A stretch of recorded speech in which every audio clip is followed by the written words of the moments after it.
Hey friends, if you wish to fix the Windows 11 change resolution grayed out problems, then please watch this video. I will guide you through the process. Now, one thing you can try is to open the device manager, expand the list for display adapters, right click and update the drivers. But before we proceed further, here's the thing. This may be a part of the features. You may not be able to do anything about it. So right click on the start button, select settings from the menu, go to the system tab, select display, and there is an option to change the resolution. Now if this is grayed out, it simply means that Windows does not want you to change the resolution, and actually you are not supposed to change the resolution. It should remain at the recommended value. But if they've given the option, you can do it, but it's still not recommended.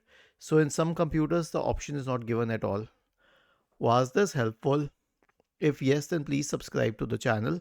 If not, then let us know in the comment section of the video on how we could help you further. Thank you for watching this video and have a nice day.